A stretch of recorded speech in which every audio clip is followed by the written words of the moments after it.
Time to get real. I want to see some crazy whiz-biz. What's the magnet made out of, ding dong? I want to see some of that whiz-biz. This castle is in unacceptable condition! Unacceptable! Mathematical! Bacon pancake! Welcome back to WizBiz with Alex and Eric. We are a podcast about Adventure Time, and in this episode, welcome to season 4. You're joining us for season 4. We're going to be a little bit.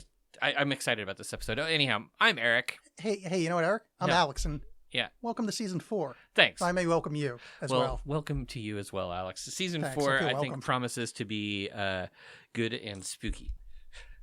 And- Yes, it is. Yeah. Though it's spooky in a cute way, so dare we say spoopy. Spoopy. It's spoopy, just is like the spoopy. Spoopy Tarot.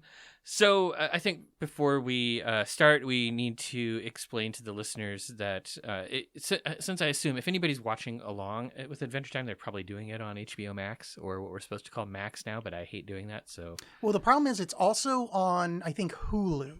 And I don't know if the order is the same on there. okay. Or like some other streaming service. I don't remember which All one. right. Well, so I'm watching it on Max, and the I am thing as is, the episode order on Max is fucked up. It's not in the right order. Yes. So we will say at the beginning of every episode of season 4 which episodes we're talking about, and in this first episode we're going to start off with things a little weirdly out of order, though it will work for you on Max. We're talking about season 4 episode 1, Hot to the Touch, and season 4 episode In Your Footsteps. Yeah, I was about to say, episode 1 is episode 1 everywhere, right? Yeah, Yeah, yeah, because yeah. that's the natural progression from the end of season 3. And the ones we're skipping, we're gonna breeze by episodes 2 through 4, which are the 5 Short Grables, Web Weirdos, and Dream of Love. Yes. But let's start off by saying Happy Holidays. Hey, you know what? Around here, in this mega household, we say Merry Christmas, all right? It's too early for Christmas. Merry Christmas. It's after Thanksgiving, where America won the world for Jesus. Yes, happy holidays to you as well. To anybody out there that didn't understand that's a joke, there's like 20-something holidays between Thanksgiving and Oh yeah, there's like tons. the second week in January. So it's the holiday season. Yeah, Stop being an asshole. So Eric, how have you been? What's the haps? What's the scoop? What's going on? Well, it's been weeks since our listeners heard from us last. And I took a Thanksgiving vacation. I had a birthday. I painted my nails bronze. Yes. It's pretty cool, isn't it? That's pretty cool. The color of the ocean, according to the Greeks. Yes. I started rereading Neil Stephenson's Quicksilver, which I read originally when it first came out. It's the first giant book of the Baroque cycle. Hey, that book's not allowed to be called that in the MCU. Quicksilver? It's a really, Oh my really, God. it's a really dumb joke. That's you usually have better jokes. than No, that. I don't. Yes, you do. No, I swear you don't. do. I think you failed to understand that when I give a giant wind up, there is no way, shape, or form am I trying to make an actual clever joke. How have you been though? I've been, I've been what therapists call, I'm just going to say, fine. Because I don't want to talk about it. Well. No, I've been a miserable mess. As per my normal. So I'm every day's an Alex day. I was sort of wondering if when the weather changed and it started getting dark at 4:30 in the afternoon, if it would make you happy. No, the only thing that would really make me happy is instead of like the cold kiss of the Oregonian rain, it would be the cold kiss of death and the sweet, sweet embrace therein. You sound like Thanos now. Yes, especially comic book Thanos, because I would love to throw down with death. She's kind of hot, Yes. little bony. Comic book Thanos, for audience at home, did not want to balance the universe because of scarcity. He was so in love with death, which in the Marvel universe is like an actual physical manifestation, and it's a foxy lady with like no face. But he's so in love with her that he kills half the universe to try to impress her. And she's like, yeah, I don't fucking care. Yeah, she's totally not impressed. Yeah, it's really great. Yeah, it's I wish they would have done that in the movie. That would have been better. Though, to be fair, I would do that for the Death from the Sandman comics. The super gothy one with like the onk. Yeah, I think you are kind of on record having a thing for goth chicks. Yeah. Except for Marceline. Yeah, she's not really goth. She's like a poser. She's more emo. She's totally goth. She's emo. Emo's just goth light. Yeah, exactly. I don't want goth light. I want full house, bow house. I'm so sad I haven't showered in 3 days goth. That's what I'm here for. I'm here for the depression, damn it. Yeah, so I've been just fine. wanna- Thanks for asking. Nosh hot lunch with her soul. Yeah, I don't know if I know what you mean there. It's an Adventure Time quote. Nosh hot lunch? With her soul. Ew, is that really what they said? Yeah, Ugh. yeah. Finn says this whole thing where he looked deep into her eyes and he noshed hot lunch with her soul. Oh, I did not pick up on that. I mean, I heard that line. I don't think that it didn't sink in my head how gross of a phrase that was until right now. Nosh hot lunch is so. So season 4, episode 1, Ugh. it picks up. I kind of like that they did this. It picks up right on the heels of the end of season 3. You know, like Yeah. Flame Princess has just run away, and Finn's enamored, and he's like, let's chase her down, and it's awkward, and Yeah. she's kind of a murderous monster on a rampage. I mean, Although- yeah, I guess. I'm kind of surprised that she didn't manage to kill anybody. Yeah, that's what I'm saying. It doesn't seem like she's a murderess. She's a property destroyingist monster yeah. on a rampage. It's like Godzilla that's like stepping really carefully when it's going Mhm. through the city, or that I forget which shitty DC movie it was, but remember after they like killed everybody in Metropolis during a fight, the next movie they went, "Oh no, good thing it's Saturday and downtown's mostly empty."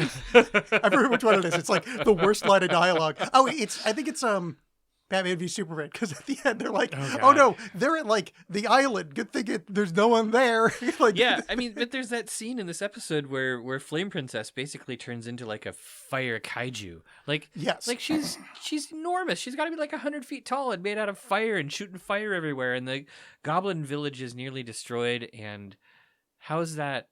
Well, we know that goblins are a little fire resistant, at least their buns, because I'm pretty sure we've seen goblin buns get singed. Well, I mean, we see Jake's buns get singed too, and he's fine Yeah. in the next scene.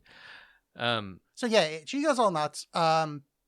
There's some really funny lines in the beginning Mhm. where Finn actually has really great lines in this, which So is does Jake. kind of but Jake's Yeah. that's normal. Jake Finn always getting has- good yeah. lines is that's Yeah. the remarkable Yeah, one. yeah, like noshed hot lunch with her soul. Well, I like where, I mean, this is actually more Jake getting the funny line, but it's Finn's setup where Uh-huh. Finn gives this long speech about, then you're just like some guy in the snow looking for a piece of ham. And Jake goes, God, just one piece of ham in the snow. And he never hears the end Yeah. of it. It's so, it sounds like Finn is like desperately trying to describe his emotional state, but what he's really doing is remembering a time and comparing it that Jake drops some ham in the snow. It is such a fun, like, throwaway thing.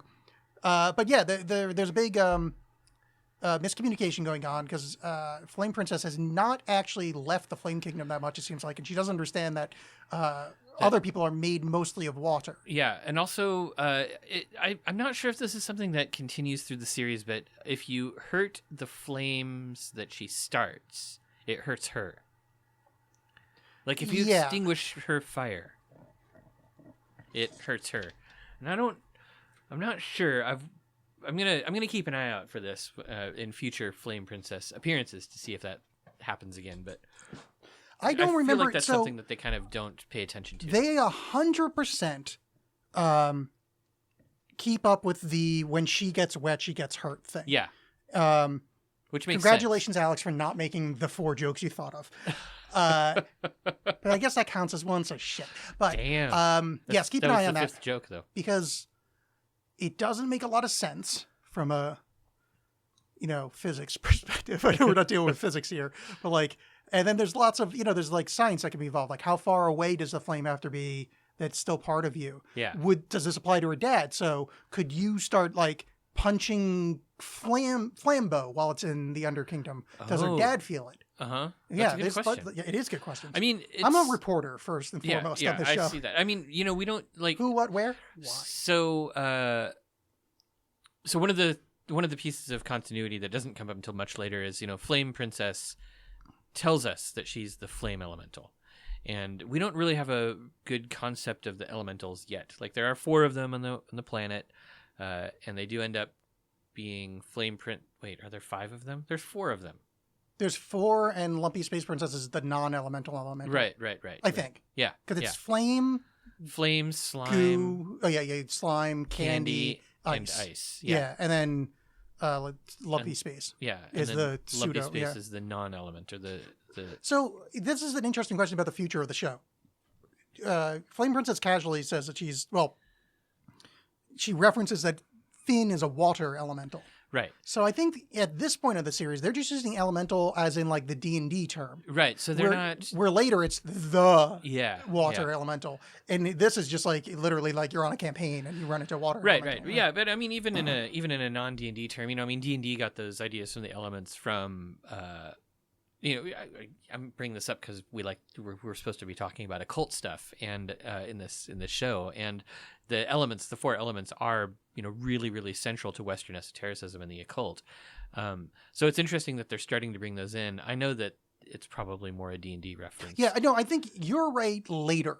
Yeah, I mean you're right now technically, but that's like right. That's using the knowledge we know. It becomes more important once you have like the elements being the like metaphysical building blocks of ooh, which is revealed later. I think like right now it's like they're like just any given schlub in the Fire Kingdom. Yeah. But then as the series goes on, you realize that she's actually the elemental. Yeah. She's that guy played by Mark Hamill. I don't remember the character's name. I was really hoping I would by the end of the sentence, and it didn't come to me. Azula? One's called Azula. Mark Hamill. What? He's the evil guy that Aang fights in that epic fight at like the end of the series. They have that giant battle in like a desert on top of those like. Mark Hamill does a voice in. I'm pretty sure the main fire bad guy is Mark Hamill. Oh wow, huh? I mean, I believe you. Season 4, first you don't time have Alex. To look it up. No, I want to look it up. Avatar Fire Guy Mark Hamill. Yeah, he's Fire Lord Ozai in Avatar: The Last Airbender. Okay. Yeah. Huh. Well, he did a great job. I really love Avatar. So I think that's kind of one of the reasons why Flame Princess is such an important character, and also why I'm kind of excited to see this stuff kind of get rolling for real in the series. Before we kind of move on with the episode, because it starts to get like a little plotty, I would just like to this is the kind of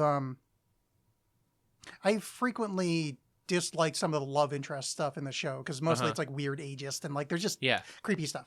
This is perfect age love stuff. Mm-hmm. And when Finn tells her, "When I look at you, my brain gets all stupid," is one, I miss that feeling of being like 14 and just like, you're so dumb. Like you're like, oh my God, I am so enamored with this person that my brain is literally falling apart. Yeah.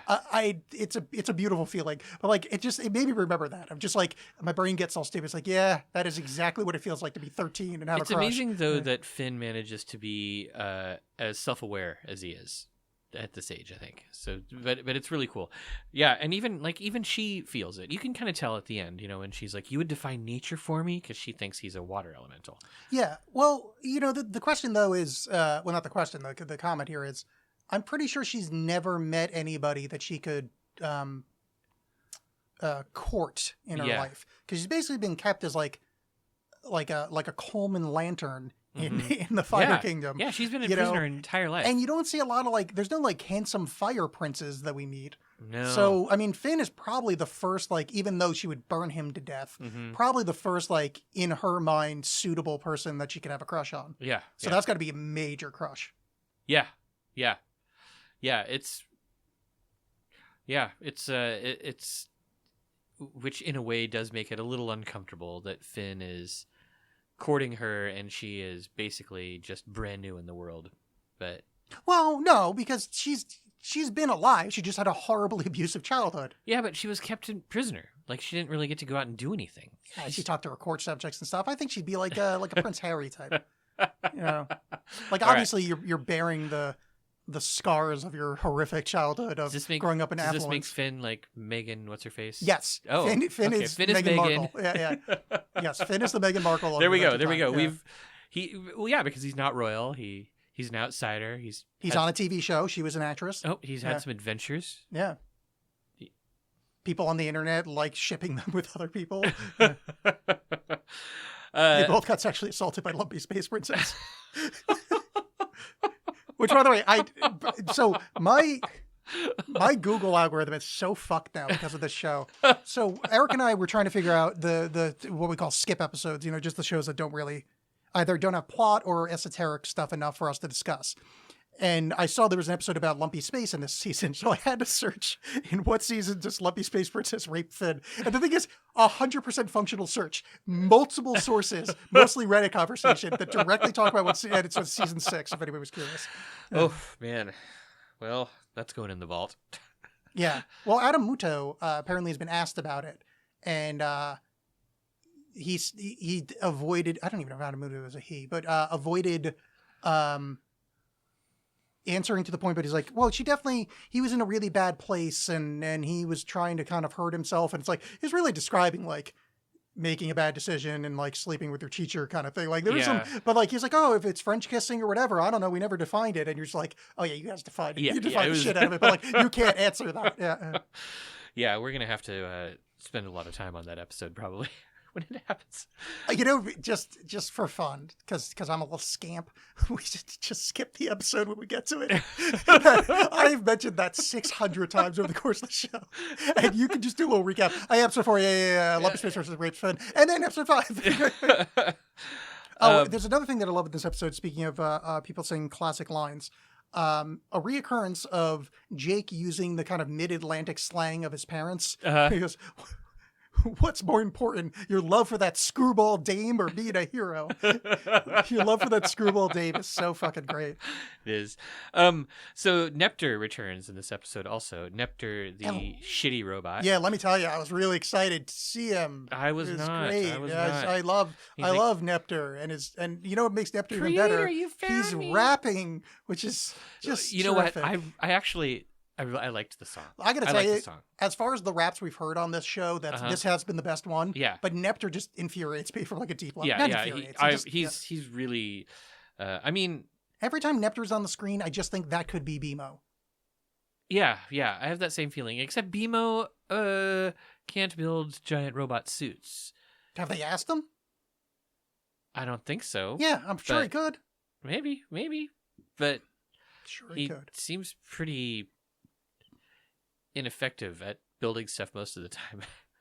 I bet you could give him schematics. Maybe.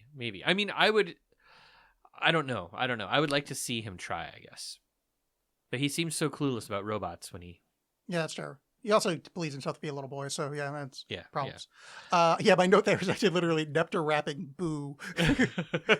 I like Neptr's rap. No, it's actually. fine. I just don't like Neptr as a character. Yeah, same here. It's like, the thing is, I really think it was just they didn't realize, like, giving a fully formed robot character, there's a whole chase sequence, and it's resolved. Well, Neptr builds mecha suits, which is great. Yeah. But the chase sequence is resolved by Finn curling up into a ball and weeping, and her feeling the tear on her flame tendril. Yeah, and being like, oh. What about you? Cry and cry all the time. And he's like, no, I don't. And it's played off so well. Like, he's 13, so like he wants to seem cool and manly, but also he's got such a little kid boner right now that just like, I mean, I guess I'm going to go with it. Yeah, I'm a crying guy. Look at me, I'm a water elemental. Look at my eyes crying.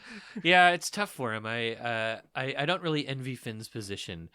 And not only that, but he totally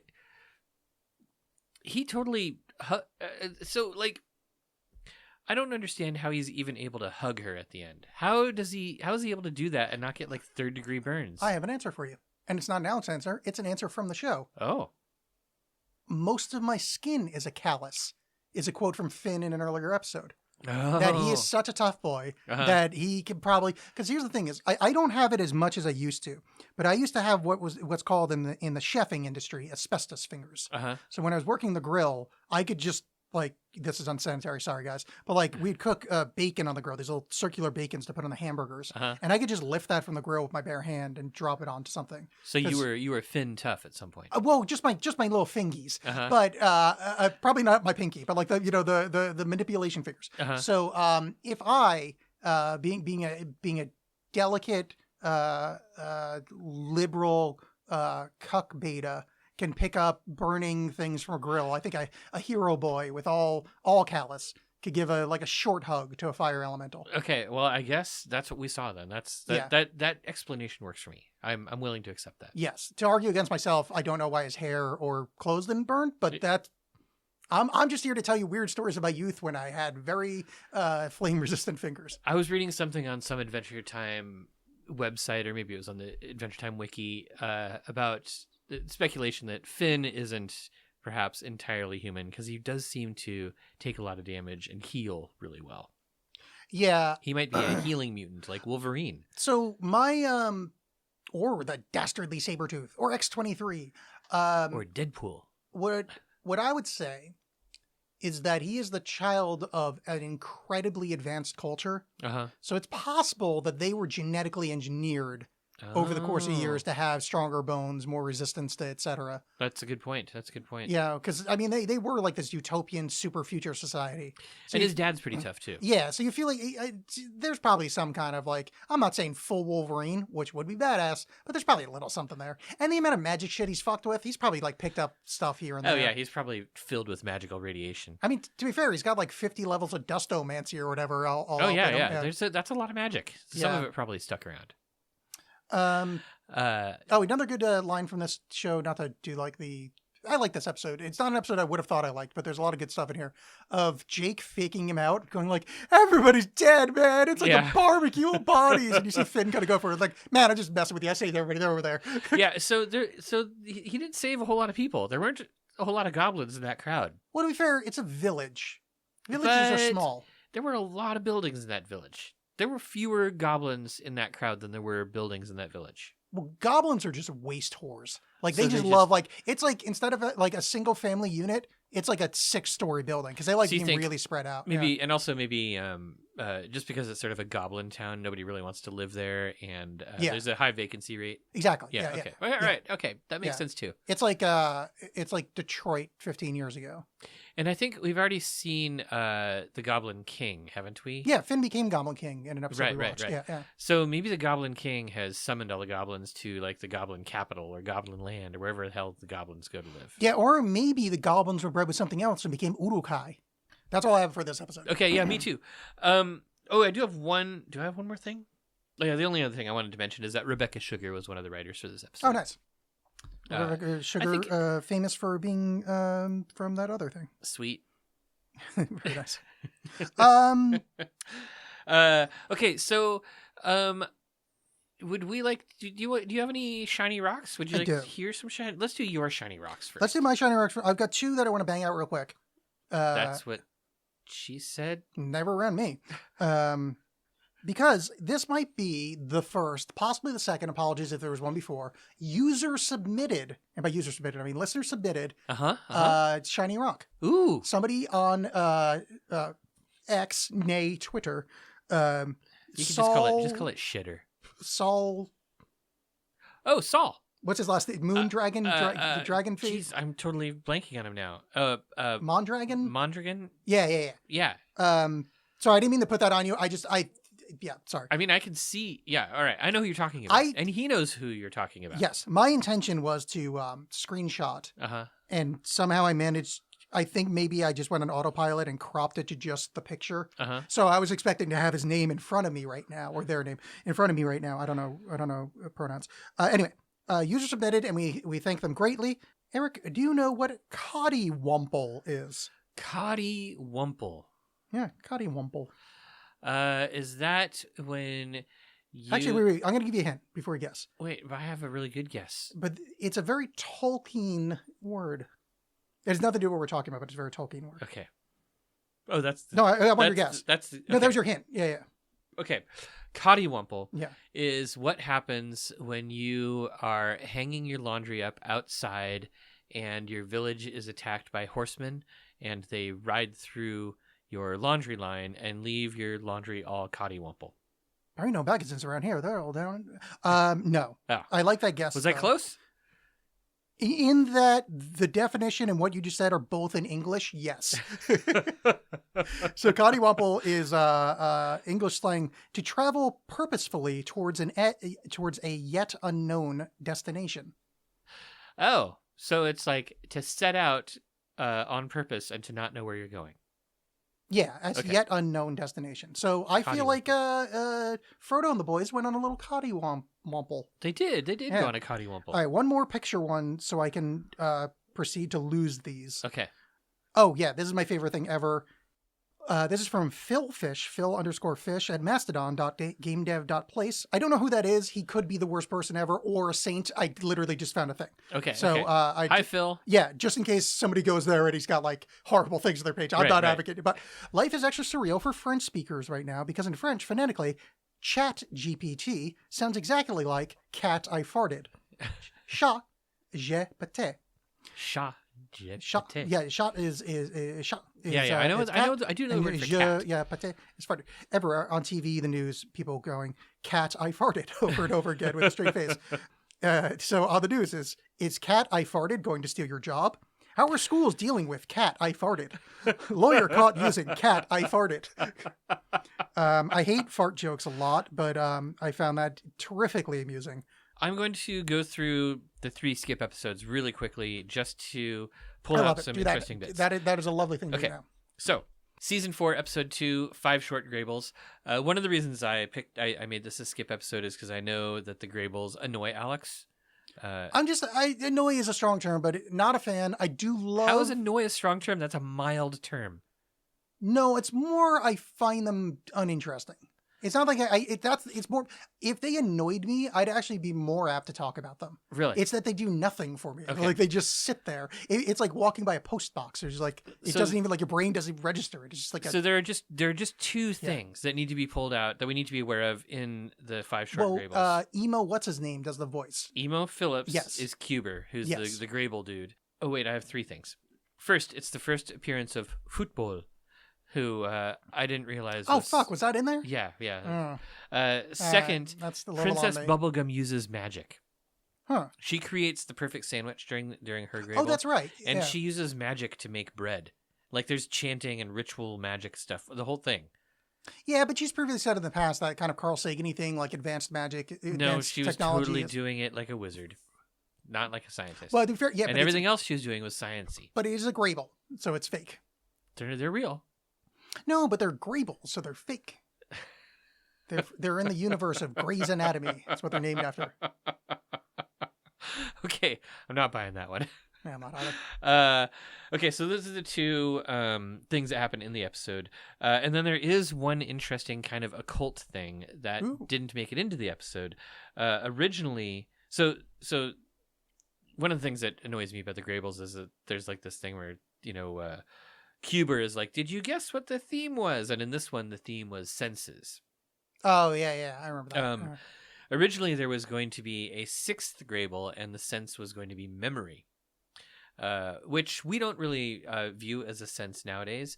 But in Heinrich Cornelius Agrippa's 3 books of occult philosophy, memory is one of our inner senses that we use to perceive the divine light. That's cool. So there, occult stuff. I tied it in. Wait, So season 4, episode 3, Web Weirdos. I was glad that we got to skip that one. That's not one of my favorite episodes. it is. It's an amusing thing that I don't care about. Yeah. You know, it's just like The one thing though that I do appreciate about the episode is Bobcat Goldthwait plays one of the Yeah. spiders. and Bobcat Goldthwait is an incredible human being. Yeah. And he's hilarious. So if the audience at home only know him from or have never heard of him or only know him from his 80s stuff, he did this movie. He directed a movie called Windy City Heat, which is one of the funniest things that's ever existed. They basically tricked this poor idiot into thinking he's starring in a movie called Windy City Heat, and it is. I don't want to give too much away. It's fucking brilliant, and it's fun. There was like podcasts afterwards over, but also he did World's Greatest Dad with Robin Williams. Which is fucking great. Like he's a brilliant director, and like every interview, he seems like the sweetest human being ever. Like he's the most self-aware boomer in the universe of like, maybe he's Gen X, but he points out, he's like, man, I just trust the kids. So I go with what the kids say because I'm old and I just assume that they're right because that's what happened when I was young. And I'm like, dude, you were the most I love you. Like I want to kiss your face. Yeah. And then finally, season 4, episode 4, Dream of Love. Very obnoxious episode about Tree Trunks and Mr. Pig being in love. Oh, one of my least favorite episodes of the show. I dislike the episode. I dislike the way that, I mean, first of all, I dislike the way that they're just sort of focused on the two of them smooching all the time. But even more, I really hate the way that everybody around them reacts. Like it just doesn't fit into. Yeah. Like, it just seems like people in Adventure Time would be into love.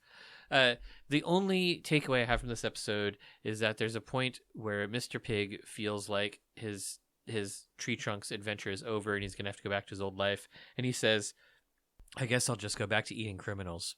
Nice. That is funny. That's a good line. Yeah, so the problem with that episode, it's not even just I don't like those characters. Uh-huh. It's also a weak episode. Like it's like this double punch of nothing really happens in the episode, and characters act out of character, and then you have to spend way too much time with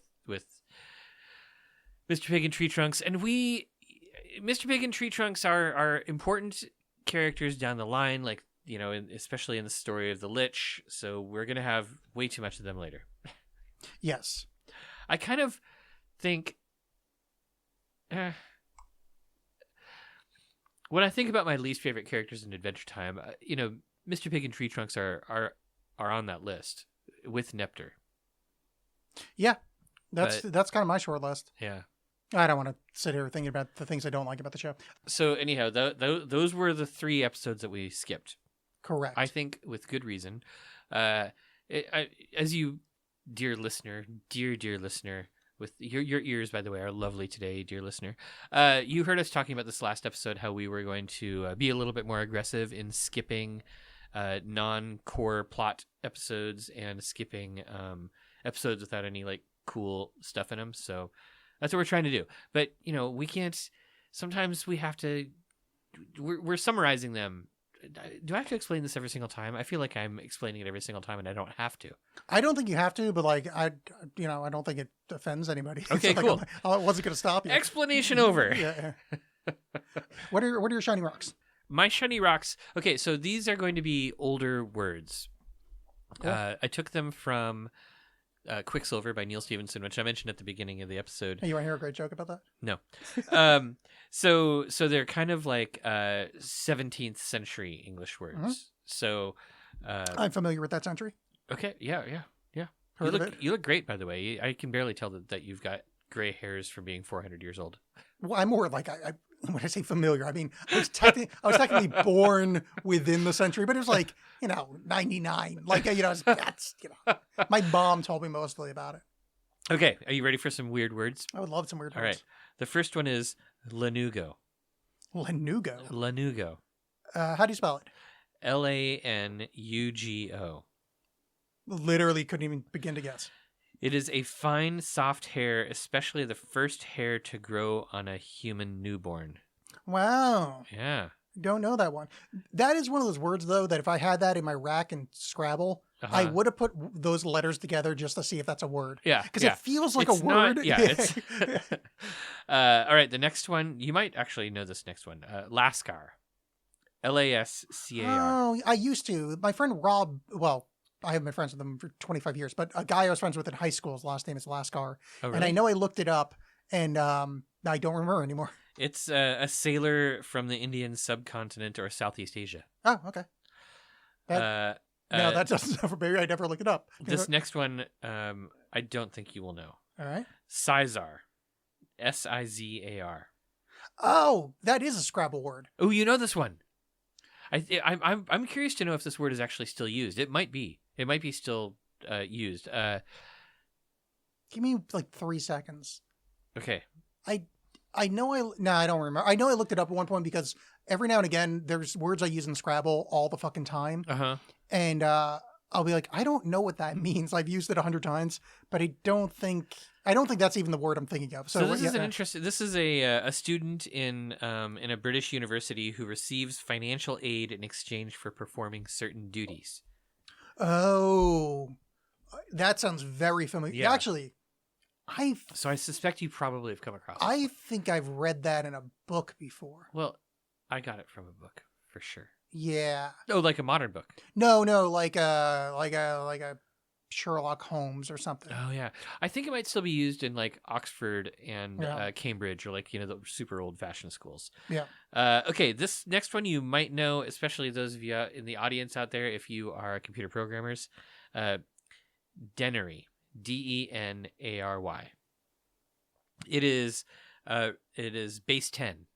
Like binary is base 2. Oh, Denary that's cool. is base 10. Oh, why Den? Probably because it's related to Deca. I don't know. It would be Decary. Would be a Well, it's thing. Denary. That's what it is. That's weird. I mean, I like it, but I'm confused by it. And this one, I am almost certain you will know. Obloquy. Wait, spell it? Obloquy. Not obliquely.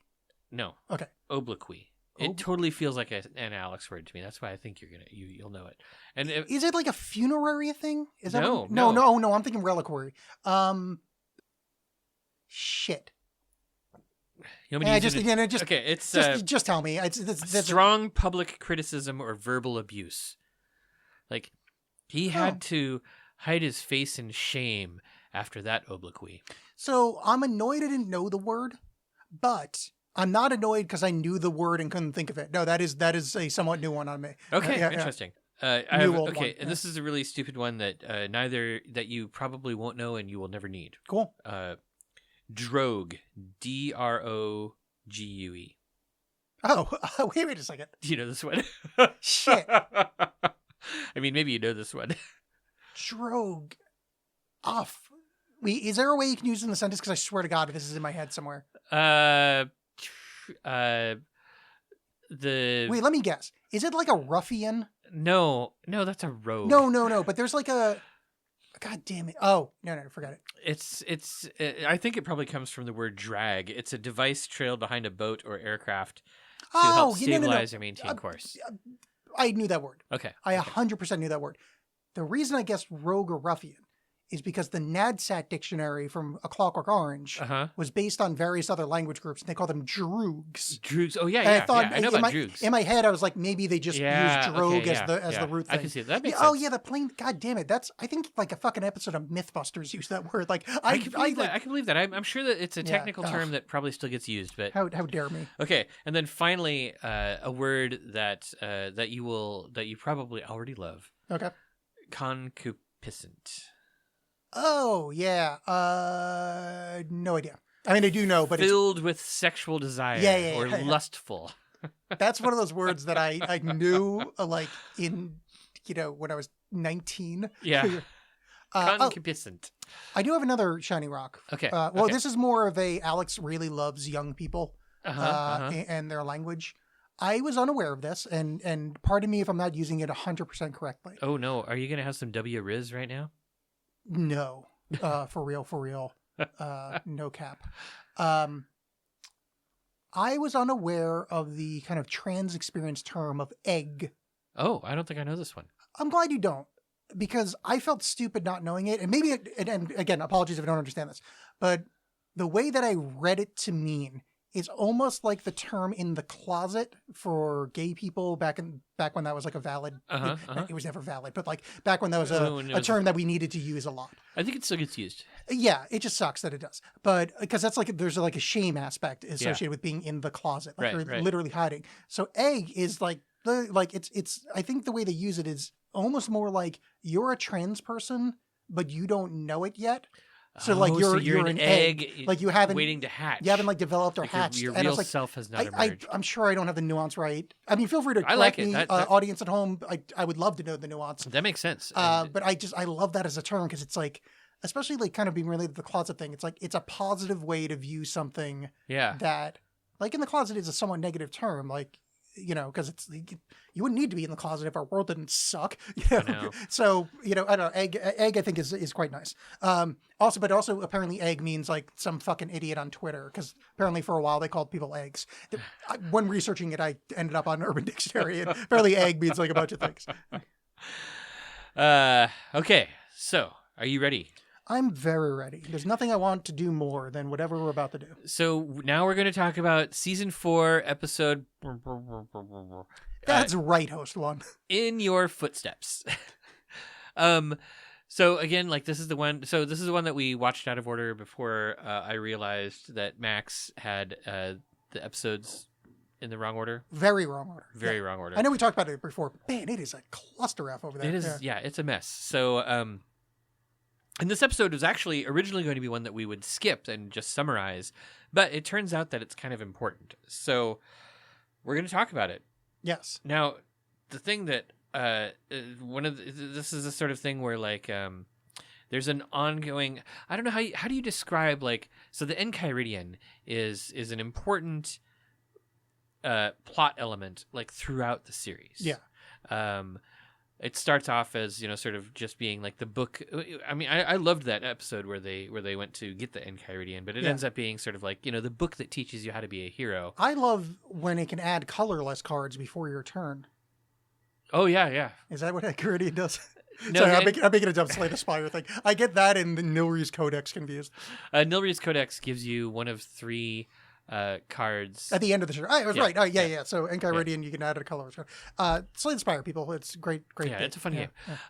Yeah. But the Enchiridion, it's literally named after a legendary grimoire in real life, and in fact, there's like the Enchiridion of Pope blah blah blah blah blah, which is like that's the one I'm grimoire. familiar with. Yeah. So this is a really cool occult reference. It's a really cool sort of thing that they bring in, and Finn and Jake just don't really treat it with a whole lot of respect, it turns out. I mean, they will later. But they don't understand what it is. They think it's just the hero's handbook. Right. And that, obviously, they understand that's important. But I don't think they understand that this is like a giant, significant, magical object. Right. Yeah.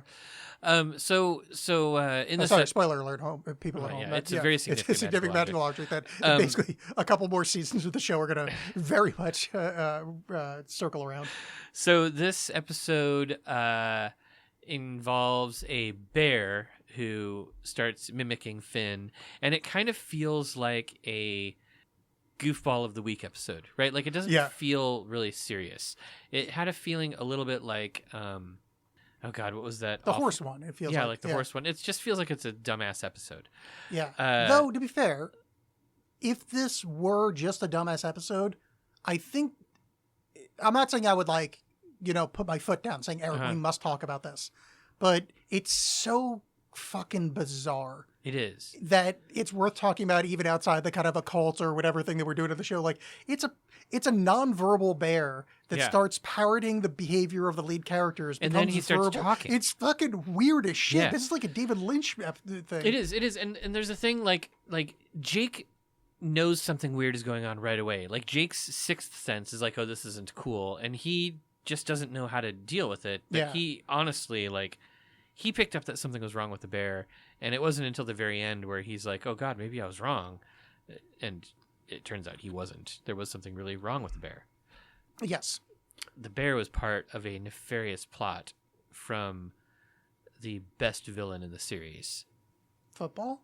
The Lich. Oh, yeah. Sorry, you're right. Well, let's there's a couple of things that we need to discuss in this episode beyond the Enchiridion stuff. Which I'm sorry that I ate your Alex cakes. Oh wait, honey, I had things to talk about before there. Maybe not. I don't know what order it goes in, but this episode might be the height of BMO cuteness.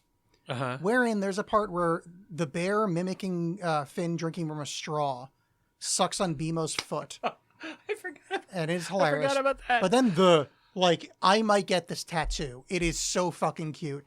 Where Finn goes, I got to go pick up BMO from soccer practice. That's Jake. Yeah. Oh, yeah, sorry. Yeah. No, Finn goes and picks it up. Because Jake's at home with... oh, right. I'm so rarely right. That actually kind of threw me.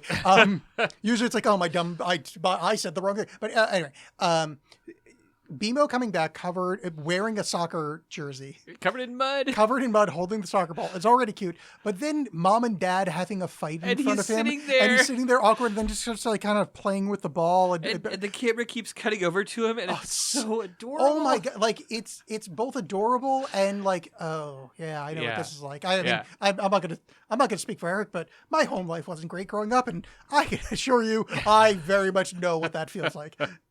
I mean, it's the sort of scene that you see in TV shows and movies a lot, where they're emphasizing sort of like bad home life or mom and dad fighting, or the kids just sort of sitting there. Yeah, And it was I noticed that too. I made note of that. I was like, soccer BMO while mom and dad fight. yeah. So I've been. This is a very very short story because I want the audience's input if they want to talk to me about it. Blue Sky or I'd still check Twitter.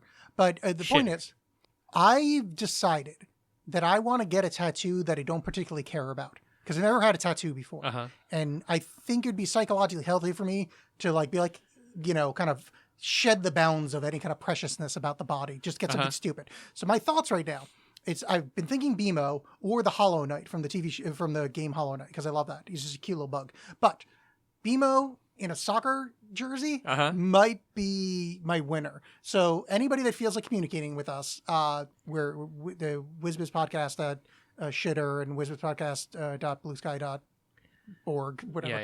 Yeah.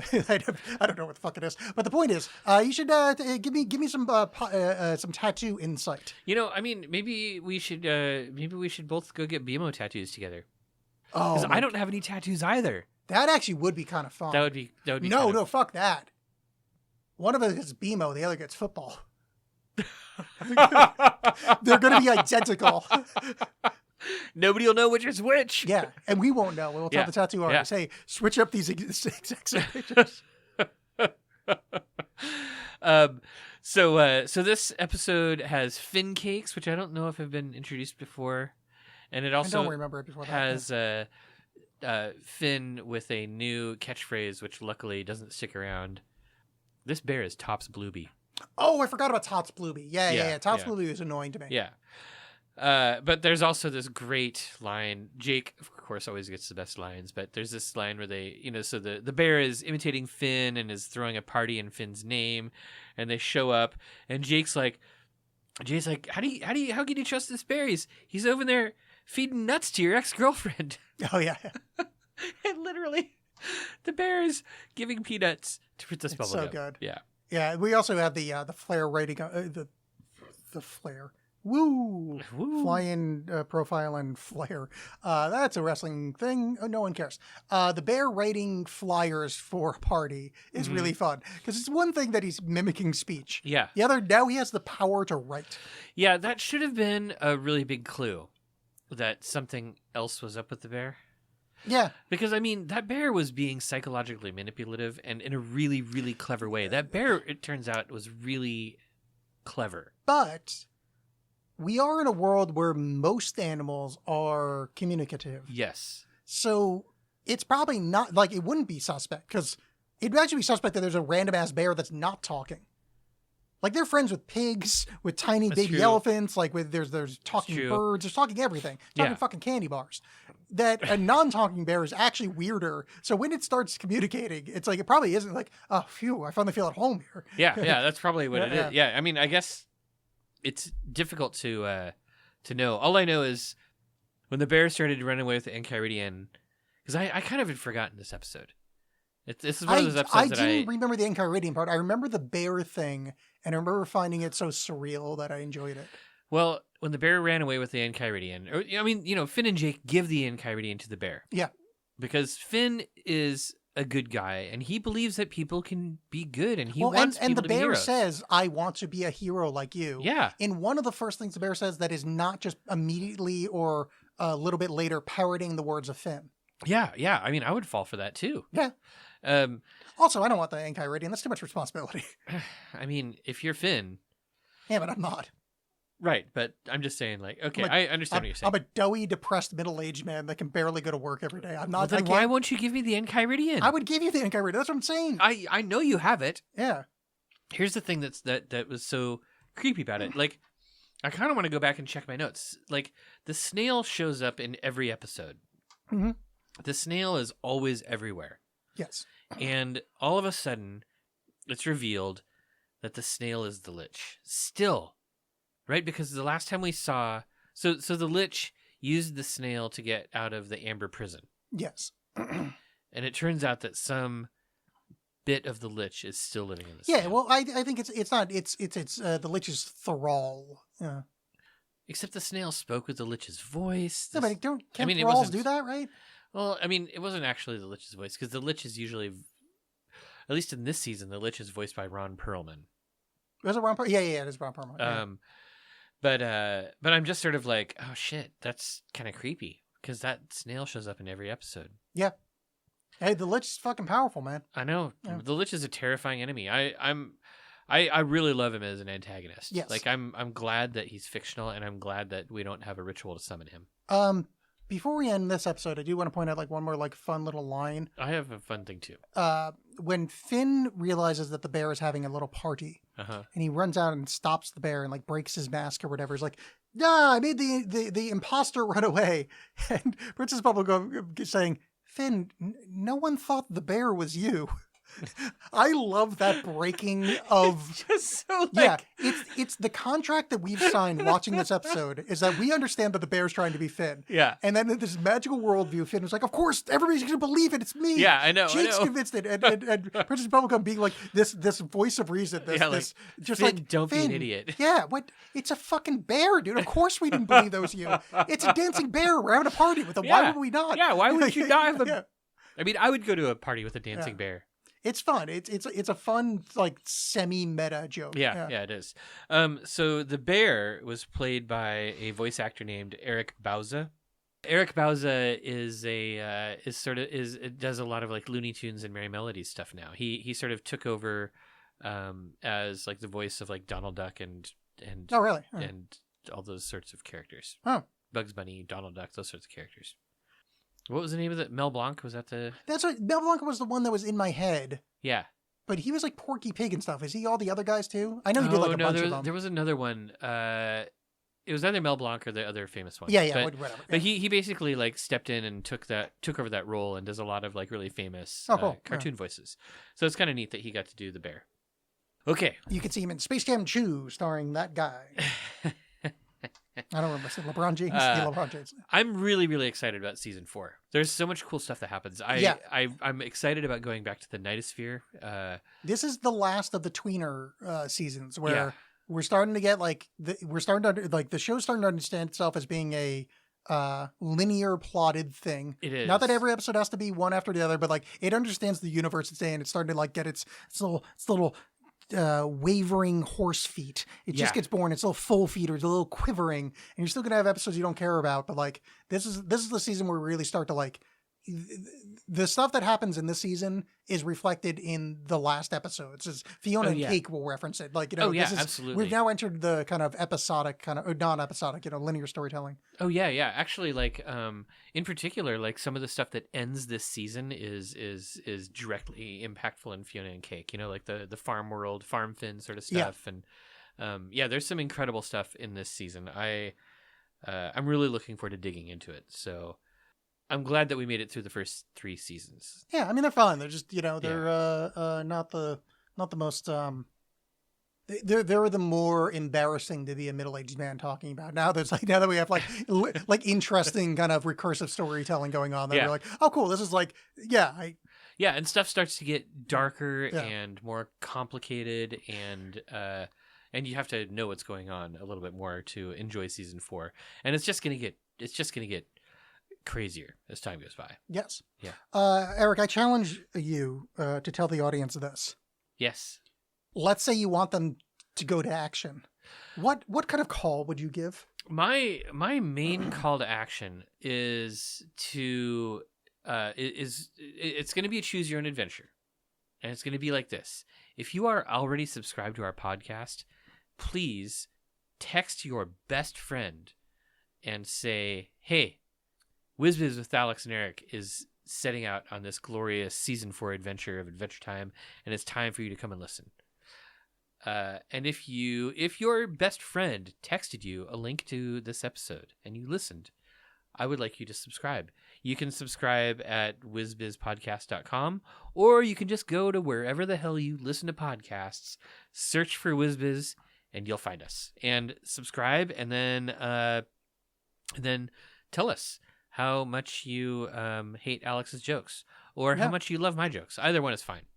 The other thing to say is if you're a fan of the show and you're somewhere that you can leave a review, please do that. Yes. Like an iTunes or whatever it is now, or Spotify has that, because that is helpful to like get us shown to other people. Not that that's like an active thing, but it'd be nice. Why not? Yeah. Why not? Yeah. Now that we've given them 3 calls to action, I think this is confusing enough. Should we end the episode with? Well, it's kind of one call to with a action. rap? They're just waiting to find out what subcategory they belong into. Yeah, that's it. We will see you next week. Pancakes. That's the one. That ending was not believable.